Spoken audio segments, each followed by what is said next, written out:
Okay, next page. Control. It is difficult to prevent the invasion of a food establishment with insects, especially roaches that come from an adjoining building or in packages delivered to the premises. The emphasis must be placed on elimination of harborage and breeding places within the establishment, as well as extermination. Okay. All cracks and holes in the floor, walls, and ceiling should be eliminated by filling with cement, plaster, putty, or plastic wood. Seams in fixtures and equipment should receive the same treatment. Equipment and fixtures should be placed flush against the wall and floor. If not, then a sufficient distance away from the wall and above the floor to facilitate cleaning around it. Wherever possible, wooden fixtures should be replaced with metal. All potential insect breeding places such as rubbish, debris, and stagnant water should be eliminated. Okay. Garbage should be kept in tightly covered metal cans, and the cans should be thoroughly cleaned after being emptied. The room in which garbage is kept prior to removal should be constructed of impervious washable material, preferably cement, and should have facilities to wash garbage cans. If this room can be refrigerated, the cold temperature will prevent insects from breeding, and odors from decomposing garbage will be reduced. This is why Sweden is one of the cleanest countries in the world. Sanitation and good housekeeping are very important factors in insect control. The food establishment and equipment therein should be completely cleaned each night before closing, not only for good sanitation, but to remove all grease, food incrustation, and food particles on which insects can feed. In addition, roaches can be destroyed with effective insecticides applied by a licensed pest control operator. Pesticide use. Operators of food service establishments must ensure that the establishment remains free of pests and must use the methods described in the sections above to prevent pest infestation. Additionally, they may use glue traps and beetle traps. However, they may not use chemical pesticides of any kind in the establishment unless they also possess certification as a commercial applicator. This applies even to aerosol cans of pesticides available at most grocery stores. Okay.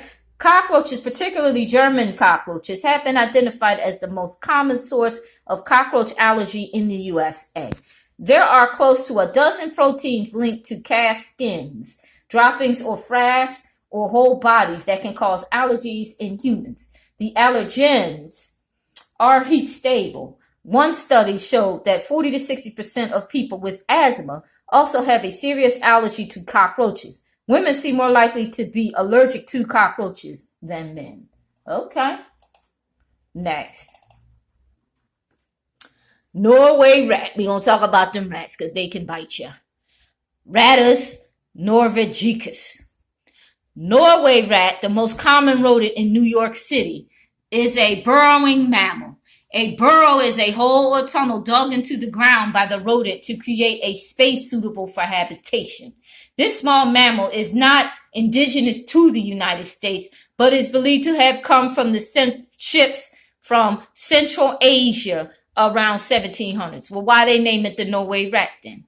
Adult Norway rats weigh an average of about 1 pound. Their fur is coarse and the upper body is usually brownish or reddish gray, while the belly is whitish gray. Blackish rats may also be present in some locations. Okay. Habitat. The Norway rats live closely with people. They make their nests by making burrows in the ground. Their burrows can usually be found in parks or near vegetation, under buildings and other structures beneath concrete slabs, along stream banks and garbage dumps, and at other locations where suitable food, water, and shelter are present. They may also make their burrows beneath sidewalks and along the building foundations.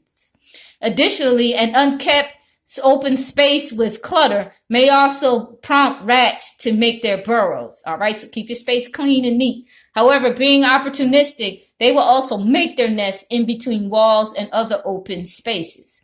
The rat burrows are typically located within 25 to 125 feet radius of the food source. Most rats remain in and around the food establishments and yards which provide their necessities, and unless they are disturbed, they do not move to greater distances. Okay, habits. Norway rats can and will eat pretty much any food. However, when given a choice, they select a nutritionally balanced diet. Wow, that's something people don't do. Their preferable diet includes meats, fish, grains, nuts, and cereals. Water is essential for their survival, and they require about 1/2 to 1 ounce of water daily. The water requirement, however, is dependent on the type of food being consumed. All right. Moist foods, whenever available, will lower their water need. They can easily detect stale and contaminated foods and often choose fresh items over contaminated ones. Oh, so they're picky, picky, picky. Tip: pay close attention to garbage as it offers a very balanced diet and also satisfies their water needs. A rat's life. Okay. A typical city rat living outdoors has a maximum lifespan of about 1 year. Okay. In captivity, they may live for up to 3 years. Oh, they don't live long. The total time for gestation is roughly 21 to 22 days, and litters of 8 to 12 pups are born. Wow, they're called pups. Newborn pups grow rapidly. They can eat solid food when they're 2 to 3 weeks old. They become completely independent at about 3 to 4 weeks and become sexually active at 3 months of age. Sometimes as early as 8 weeks. I can't comment on that. Female Norway rats may come into heat every 4 or 5 days. They may mate within a day after a litter is born. God, they get right back to it. The average female rat has 4 to 7 litters per year and may reproduce as many as 60 to 70 or more offspring annually. Oh my God. Even though most of these pups will not survive, but on average about 20 or so are successfully weaned. Like people. Like most rodents, Norway rats are nocturnal. So are we. They usually become active at night when they start looking for food and water. However, rats may become active at daytime when rat population is high. Their nests are disturbed due to rain or construction, or when they are starving. Rats do not see the same ways as we do. They have poor eyesight and cannot see beyond 2 to 3 feet. They are also colorblind. However, their other senses are more acute, and they depend more on their hearing and their excellent senses of smell, taste, and touch, like when you get old. Norway rats are very sensitive to motion up to 30 to 50 feet away. Rats use their sense of smell to locate food items and apparently to recognize other rats. An average rat urinates over 100 times a night, and each micro droplet of urine contains various markers or messages. That's like when we drink liquor. In this manner, the Norway rats, relying on their sense of smell, can recognize pathways, locate foods from previous excursions, members of the opposite sex who are ready to mate, and differentiate between members of their own colonies and strangers from other rat colonies. Norway rats use hearing to locate objects to within a few inches. This highly developed sense, combined with their touch sensitivity, can pinpoint the location of the object to within 6 inches. Norway rats have a highly developed sense of touch due to very sensitive body hairs and whiskers, which they use to explore their environment. Oh, so they have whiskers that help them feel around on their nose. Rat feels very much at home in food service establishments due to the familiarity with the areas. Their movement in an area relies heavily on their senses of touch and smell to direct it through movements learned by exploration and knowledge of its terrain. Now, rodents, due to their poor vision, also like to rub their bodies against a wall when moving from one location to another. This fact can aid in designing control of this pest, as the grease tracks can be located along floor wall junctions. So when you step in grease, you see grease tracks. Their sense of taste is also highly developed, and they can detect impurities or contaminants in the food quite easily. This fact must be kept in mind when selecting appropriate baits. Next page. Pest control. House mouse, Mus musculus. The house mouse, or Mus musculus, is a small and slender rodent. When fully grown, an adult mouse weighs about 2 to 5 ounces. The fur of a house mouse is generally grayish brown. This mammal lives very closely with the humans. Habitat. House mouse lives in and around food service establishments, homes, as well as in any cluttered locations. They are capable of living outdoors, however, must seek shelter indoors when cold weather arrives. Okay, they prefer seeds and grains, although may eat a variety of different foods. These are very curious mammals and are not hesitant to sample a different variety of food items. They are considered nibblers, as they nibble on every food in their path, thus leading to the contamination and destruction of many food items.